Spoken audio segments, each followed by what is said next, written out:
Why is there so little curiosity about Hamas, the provenance of Hamas, and why is it that when I, as I often do on social media, imply or state explicitly that Hamas has received support from the far right in Israel and that it has ties to London and that it obviously must have links with Mossad,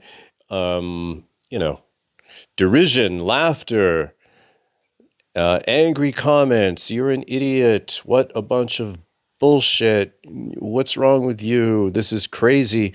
And yet, as I have said over and over again on this channel, all you have to do is go back 20 years, 30 years, and you see people were openly talking about these things, which is why I continue to believe that it's so important to go back when you're researching what's happening now, to go back 20, 30, 40 years, 45, 50 years maybe, and you see some very, what would you call clues? No, they're like glaring sorts of indicators that for somehow, I don't know what they're spraying on us or what they're putting in the water or in the food, but people don't seem to remember anything beyond like 6 months in the past.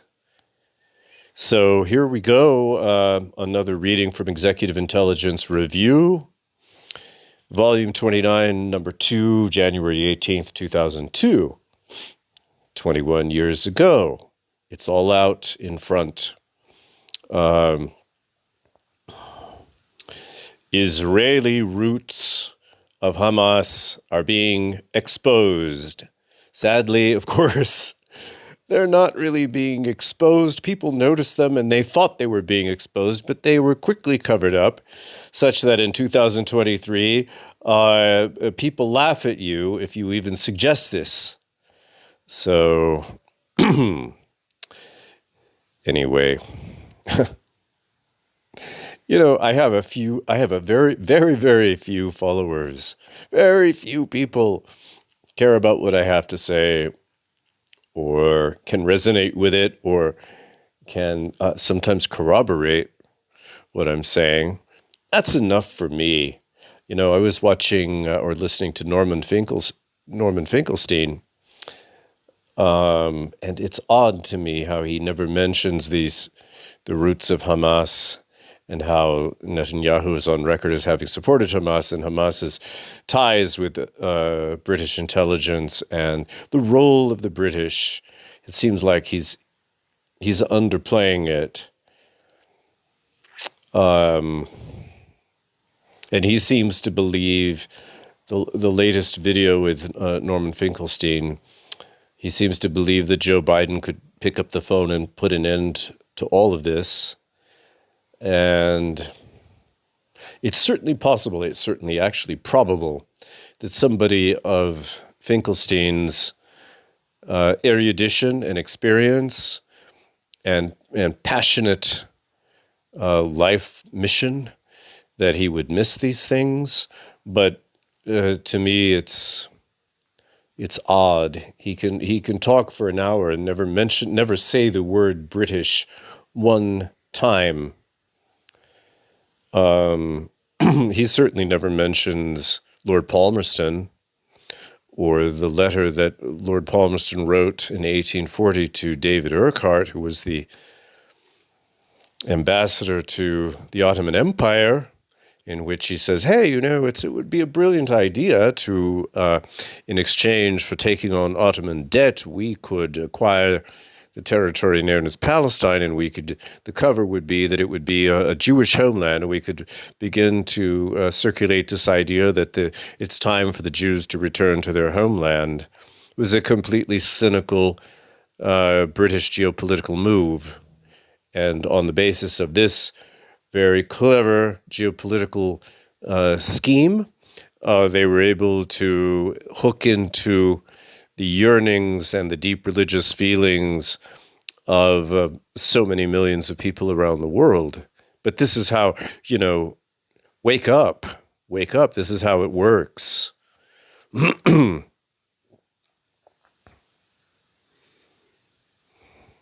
Wake up.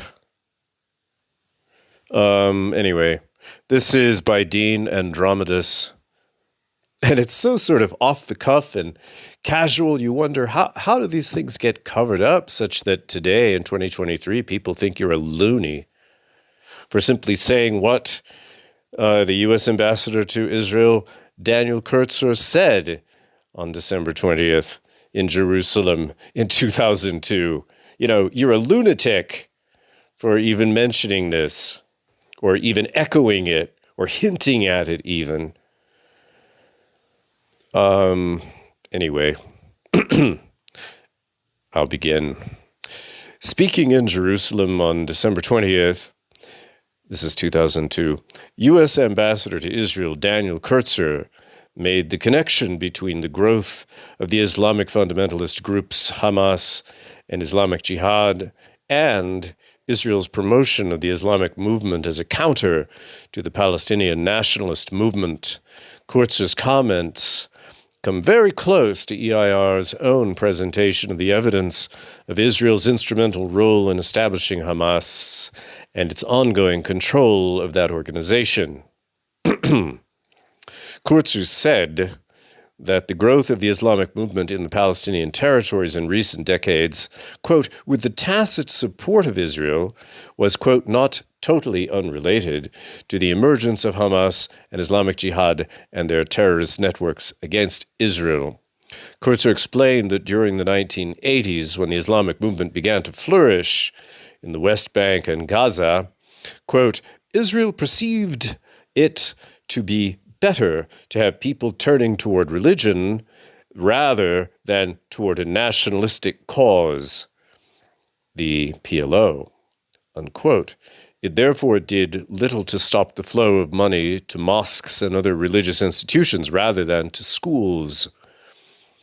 According to the December 21st Israeli daily Haaretz, Kurtzer made these extraordinary statements at a seminar on religion and politics sponsored by Oz Shalom Netivot Shalom, a largely Anglo-American organization that promotes peace between Israelis and Palestinians. Rabbi Dr. Aharon Lichtenstein, head of Har Etzion Yeshiva in Alon Shvut, who was an active advocate of a just regional peace, also spoke. Kurtzer said that as a result of the growth of Islam at the expense of education, there are now Palestinians who are, quote, determined terrorists that use religious beliefs in a perverted way to appeal to the masses, unquote. Kurtzer said that religious and cultural and religious interaction is potentially a way to build bridges, but instead, the perverted use of religion in the region today is becoming one of the great challenges for the years ahead, unquote. He said that there is no, quote, inherent component in Islam that advocates violence, but one of the 5 principles of Islam, jihad, resistance, quote, in classic religious associations, connotes religious belief and fervor, not violence, unquote. But extremists have distorted the meaning of jihad, so it now has a connotation of violence in the service of a religious purpose. The enemy of my enemy is my friend. This statement is extraordinary given the fact that Kurtzer is a very senior diplomat, having held the post of ambassador. There he is. Having held the post of ambassador to Egypt just prior to going on to Tel Aviv. He's also an Orthodox Jew who is not shy of criticizing extreme anti-Israeli and anti-Semitic views held by certain Arab circles. But Israeli Prime Minister Ariel Sharon only rarely grants the United States' highest representative in Israel an official audience. The ambassador's comments are an acknowledgement of what any serious Middle East observer knows. Here we go. Hamas has always been seen as a tool by which Israel could undermine the nationalist movement led by Palestinian Authority President and Palestine Liberation Organization, PLO Chairman Yasser Arafat. Similar statements by Arafat have been dismissed by Israel as, quote, cranky propaganda in an interview with the December 11th Italian daily Corriere della Sera. Arafat said, "We are doing everything to stop the violence, but Hamas is a creature of Israel, which at the time of Prime Minister Yitzhak Shamir, the late 80s when Hamas arose, gave them money and more than 700 institutions, among them schools, universities, and mosques. Even the late Israeli Prime Minister Yitzhak Rabin ended up admitting it when I charged him with it in the presence of Egyptian President Hosni Mubarak." Unquote. To the Italian daily L'Espresso, Arafat laid out the reasons for this support. Quote, "Hamas was constituted with the support of Israel. The aim was to create an organization antagonistic to the PLO. They received financing and training from Israel. They have continued to benefit from permits and authorizations, while we have been limited even to build a tomato factory." Rabin himself defined it as a fatal error. "Some collaborationists of Israel are involved in these terror attacks," he said. "We have proof, and we are placing it at the disposal of the Italian government." Well, good luck with that. On one level, the support for Hamas is simply the application of the old saying, "The enemy of my enemy is my friend." Indeed, in the minds of crude Israeli ultranationalists and fascists, such as Sharon and his faction, this is indeed the case. Sharon is not interested in peace, and therefore is not concerned that the violence and needless deaths of Israelis and Palestinians continue. In the January 3rd Haaretz, Yossi Sarid, chairman of the Meretz party, wrote, quote, "What does frighten Sharon is any prospect or sign of calm or moderation. If the situation were to calm down and stabilize, Sharon would have to return to the negotiating table and, in the wake of pressure from within and without, he would have to raise serious proposals for an agreement. This moment terrifies Sharon, and he wants to put it off for as long as he possibly can." Unquote. In contrast, Sarid said that Sharon understands, quote, "that the terrorists and those who give them asylum are not the real enemies. Instead, the real enemies are the moderates. You fight terrorists, pretty simple operation, but you must talk with moderates, and this is a very tricky, if not dangerous, business. More important for the survival of not only the Palestinian people, but especially Israel itself, is the dangerous role of the puppet masters outside the region who are manipulating both sides of this deadly game as part of their own demonic plans to spread the policy of a clash of civilizations. In this regard, Sharon and his Greater Israel policy is just as much a puppet as the Palestinian strapped with explosives who blows himself up at an Israeli bus station. 2 decades of undermining Arafat. Given the level of control that the Israeli intelligence services such as Shin Bet and Mossad have been able to exert over the Palestinian territories during the last 35 years of Israeli occupation, the capability to manipulate militant and violent organizations such as those associated with Hamas should not surprise anyone familiar with intelligence and even routine police operations. This should be obvious, considering that Israel has routinely recruited thousands of collaborators and provocateurs among the tens of thousands of Palestinians who have passed through Israeli prisons in over 35 years of its occupation of the West Bank and Gaza Strip.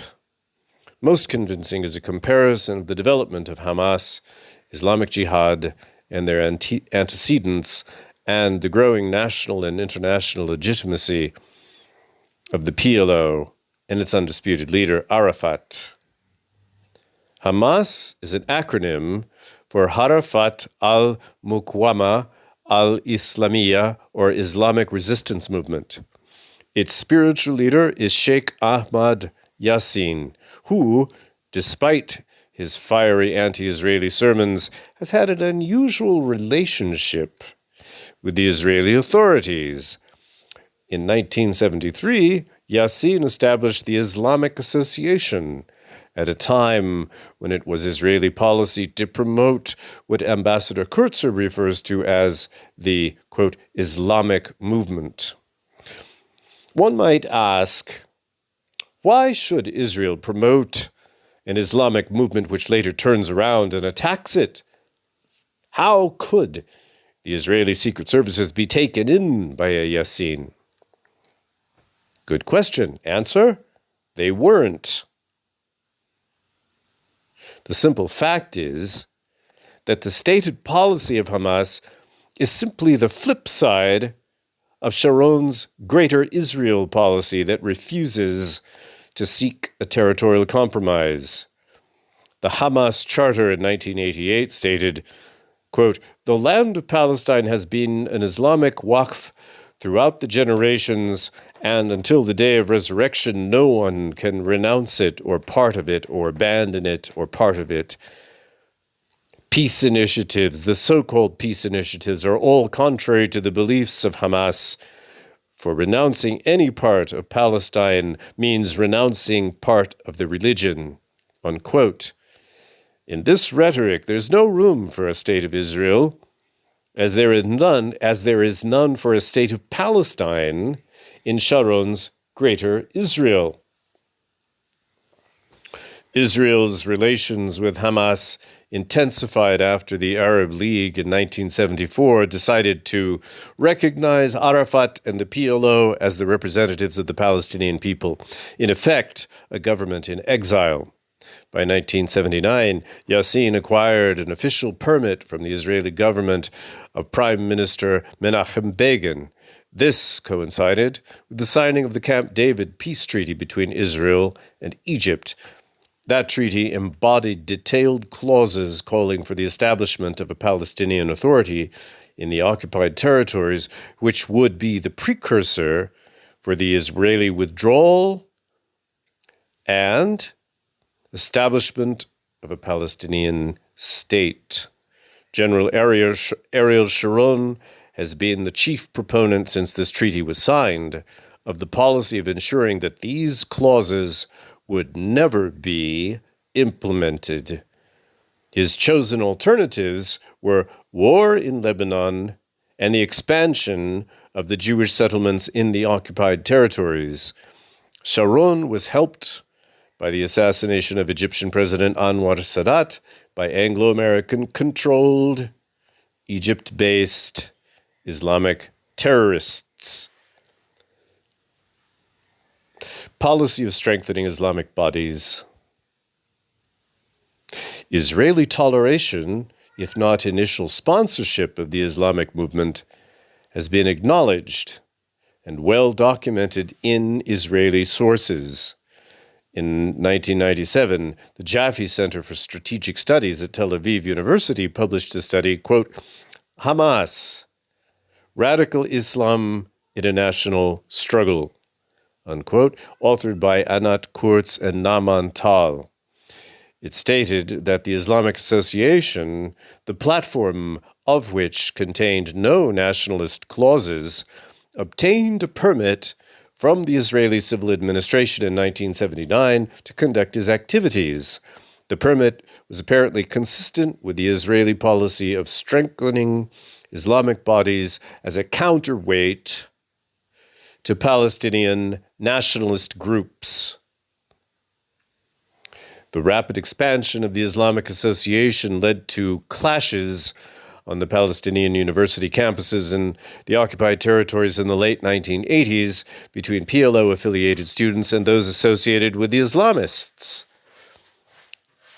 This expansion was aided by the 1982 Israeli invasion of Lebanon, where Sharon hoped to solve the Palestinian problem by militarily crushing the PLO, which was then based in Lebanon, and by carrying out a genocide against the hundreds of thousands of Palestinians living in impoverished refugee camps in Lebanon. Despite his orchestration of the massacre of thousands of Palestinians, including women and children, at the Sabra and Shatila refugee camps, Sharon failed to eliminate Arafat. Nonetheless, Arafat and the PLO were exiled to Tunisia, their influence severely weakened. Sheikh Yassin, along with other Hamas leaders, was arrested in 1984 after it was discovered that the Islamic Association had maintained arms caches, but the organization was not banned. In fact, Yassin was soon released as part of an unprecedented prisoner exchange between Israel and Ahmed Jibril's PFLP General Command. This deal, made with one of the most violent of all anti-PLO Palestinian groups at the time, was made in a period when the Mossad was busy assassinating the most moderate of PLO leaders. Then, in 1988, the Islamic Association created Hamas as a direct alternative to the PLO, which had launched the first intifada the year before. Further, the PLO, at the 19th Conference of the Palestinian National Council in Algeria in 1988, accepted the United Nations Security Council resolution of 1947 calling for two states in Palestine. They also called for convening an international peace conference based on UN resolutions 242 and 338, which established the land for peace concept. This was a de facto recognition of Israel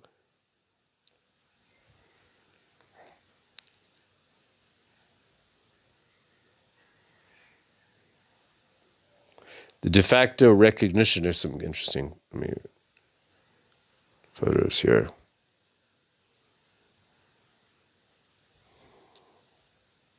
Take a look at that. A de facto recognition of Israel by the PLO and Arafat. By the end of 1988, the Reagan administration extended official recognition to the PLO as the official representative of the Palestinian people. When Palestinian leader Abu Jihad began negotiating with Hamas in an attempt to win its mass base over to the new policy, he was promptly assassinated by the Mossad. Yassin, as all senior leaders of Hamas, is a member of the Muslim Brotherhood, the far-flung international organization with operations throughout the Islamic world. In the past, Anglo-American factions have not hesitated to manipulate the Brotherhood's various factions to destabilize secular Arab regimes. When Zbigniew Brzezinski launched the Afghan war against the Soviets in the 1980s, many of the Arab Mujahideen fighters were recruited through Muslim Brotherhood-linked networks. The Muslim Brotherhood story fills volumes. The crucial point here is that Hamas, one of its branches, has traditionally stood in opposition to the secular nationalism of Arafat, the PLO, and its supporting governments. Hamas has a peculiar organizational structure which contrasts sharply with that of the PLO. While within the West Bank and Gaza, Hamas exists as a broad political movement, its militant wings, the Izz-ad-Din al-Qassam and Islamic Jihad, splits off from the organization. And Islamic Jihad split-offs from the organization are administered totally separately. These latter organizations, which are responsible for the attacks, are under the control of leaders who operate from abroad. Their offices are in London, where the group's magazine, Falatin al-Muslama, is based, Jordan, Syria, and the United States, particularly in Virginia and Texas.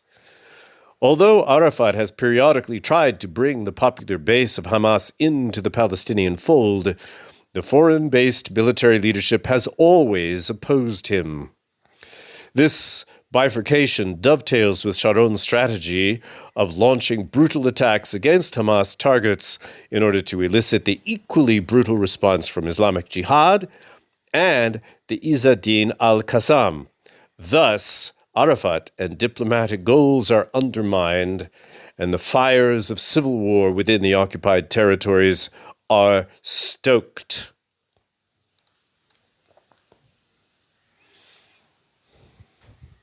The anti-Oslo terror campaign begins. The Oslo Accords marked the first glimmer of hope for a resolution in the Middle East conflict, and the first suicide terrorist attack aimed at destroying it was not launched by Hamas or Islamic Jihad or another Palestinian faction. The first suicide attack was launched on the 25th of February, 1994, by Israeli terrorist Baruch Goldstein when he entered the mosque in Hebron and killed 50 Muslim worshippers as well as himself. Goldstein was a member of Kach, the terrorist organization founded by the late Meir Kahane, who also founded the Jewish Defense League of the 1960s in the United States. Kach, which is well connected to Sharon, is on the official U.S. State Department list of terrorist organizations. The unprecedented massacre was calculated to set the stage for a suicide bombing campaign by Hamas and its split-off Islamic Jihad over the next year. In fact, it set into motion the cycle of violence that has yet to end. Again, this is 2002. Look where we are today. The Goldstein attack came at precisely the point when Israeli Prime Minister Rabin and Arafat began the formal implementation of the Oslo Agreement, which envisioned the establishment of a Palestinian state by 1998. The first Hamas-linked suicide attacks did not start until 2 months later, in April 1994, when Rabin and Arafat signed the agreement for the establishment of the Palestinian National Authority. The agreement called for the conduct of free elections throughout the territories, which would eventually establish the international legitimacy of the Arafat-led government. But despite this terror campaign, which lasted for months under a massive crackdown by Arafat's security forces, the Rabin-Arafat alliance, although seriously weakened, was not broken. This alliance was finally broken with Rabin's assassination by an Israeli on the 4th of November, 1995. The next phase of attacks followed the targeted assassination of Hamas bomb maker Yahya Ayash on the 5th of January, 1996. Although said to be revenge attacks, they were in fact part of Hamas's campaign to get Benjamin Netanyahu elected Israeli prime minister. This was admitted by Ibrahim Guasha, Hamas's official spokesman resident in Amman, Jordan. He said that it was part of their strategy to influence Israeli public opinion to bring down the entire Oslo process. The election of Netanyahu indeed fulfilled all their hopes, especially after he launched his own provocations, which not only brought about the pre-calculated Hamas response, but also brought the region several times to the brink of war. This tit-for-tat campaign reached the height of insanity when Netanyahu, under the direction of Sharon, who was a member of his government at the time, launched a Mossad assassination attempt in 1997 against the Jordan-based Hamas official Khalid Mishal. Not only did the attempt fail, but it led to Israel agreeing to release Hamas spiritual leader Sheikh Yassin from an Israeli jail, where he had been under arrest since 1989. Yassin was allowed to return to Gaza to rally Hamas against the Oslo process in general, and Arafat in particular. This pattern has continued to this very day, and this could be 2002, this could be 2023. This pattern has continued, and I would argue it's partly because people have such an unbelievably short memory. Either they don't have the intelligence or they don't have the patience to connect the dots. Netanyahu's downfall in 1999, here he is, that's like, as long as I can remember, it's the end for Netanyahu. It's over for him. He's going to be gone. He's never gone. My God, I remember 10 years ago, it's the end. He's going to be gone. No. And as far as his political prospects, I'm sorry, they don't really factor in to this guy's psychology. The people that he's beholden to, the people behind him, the people who are using him on the larger stage, the more powerful people, they matter a lot more to him than his so-called constituency. So, his political prospects have no bearing. They don't weigh on his conscience at all. Trust me. Netanyahu's downfall in 1999 led to the short-lived government of Ehud Barak, who, despite much talking and negotiating, furthered the Oslo process not one iota. By the end of the summer of 2000, the stage was set for Sharon's ultimate provocation, his 28th of September march on to the Islamic holy site Al-Haram Al-Sharif Temple Mount. We're back to the Temple Mount thing. Since coming to power, Sharon has done everything to ensure the collapse of Arafat and the Palestinian Authority. If successful, it would either bring Hamas to power or lead to political chaos within the territories. So, yeah. I find this stuff to be incredibly illuminating and indispensable, and I'm in complete shock that nobody is going back even 20 years to look at this stuff.